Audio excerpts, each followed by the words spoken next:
All right, let's jump right in. We're about to crack a pretty amazing code that writers use every single day. It's the secret language that lets them make us feel things, just by putting words on a page. So welcome. Let's get into the fascinating world of mood, tone, and voice. I mean, really think about that for a second. How can a bunch of symbols, just ink on paper or pixels on a screen, create a real, actual emotion inside you?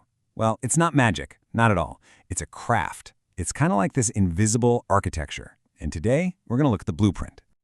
So, to figure this out, we have to become literary detectives. We're going to be on the lookout for 3 key clues that pretty much every author leaves behind, whether they mean to or not. And those clues are mood, tone, and voice. Let's break them down.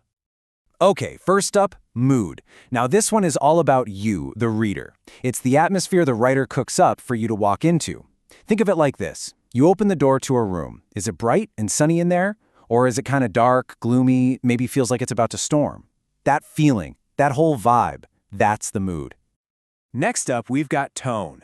So if mood is what you feel, tone is what the author is feeling about their subject. You can't actually see their face, right?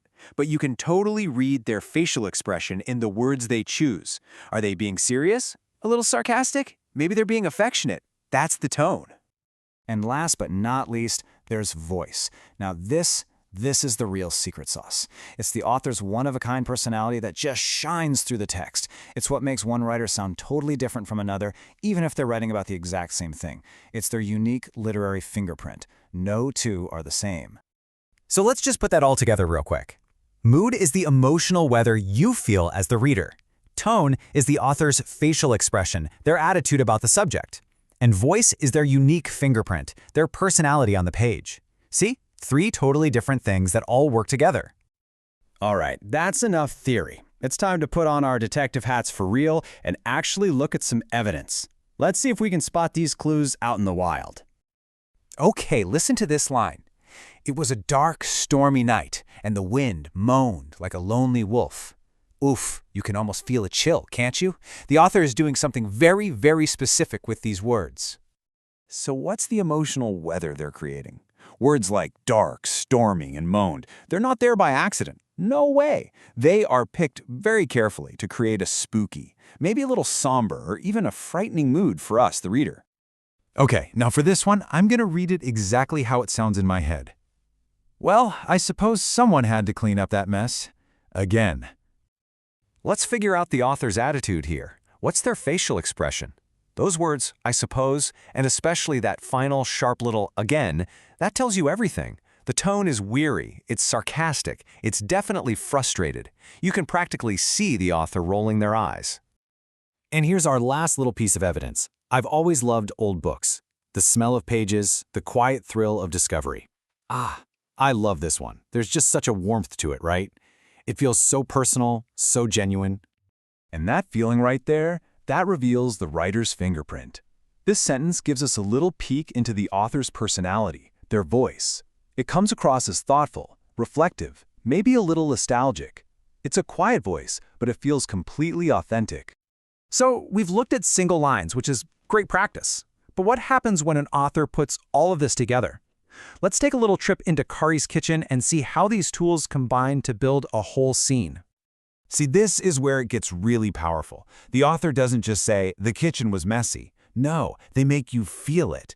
Dishes everywhere, the sticky floor, a sour smell. These are sensory details that just create this overwhelming mood of disgust, maybe even a little unease.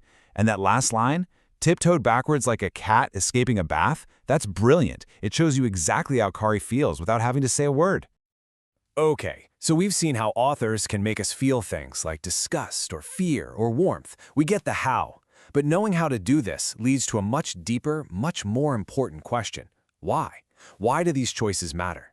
And this is where we shift from just talking about craft to talking about character.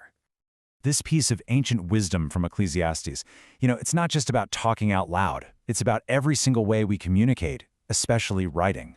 It's this powerful reminder that every word we choose or choose not to use is a deliberate act, and it has a real impact. And that really brings us to a huge point. A writer is constantly making these choices. When should the voice be loud and forceful? When should it be quiet and subtle?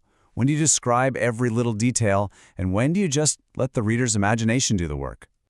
And this question takes it even one step further. It's not just about what works for the story, it's about what is right. Which words are going to help and which words might actually hurt someone. This is exactly where the skill of writing bumps right up against the ethics of communication. So let's get to our final section and really nail down the ultimate takeaway here. It's all about understanding that our words are so much more than tools.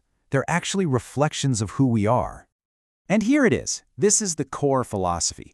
You can be the most skilled writer on the planet, a total master of mood, tone, and voice. But if all that skill isn't guided by some kind of moral compass, it can actually do more harm than good. Just being good at something, that isn't enough. So the whole point is this. Yes, your writing skill is an incredibly powerful tool, but that tool has to be guided by morality. Your words can, and they absolutely do, reflect what's really in your heart. And the end goal shouldn't be to sound clever or to win an argument. The goal is to build people up, not to bite them and tear them down. And this little piece of a poem from the source material just says it all so perfectly. Words can be calm, they can be rough, they can smile, or they can bite.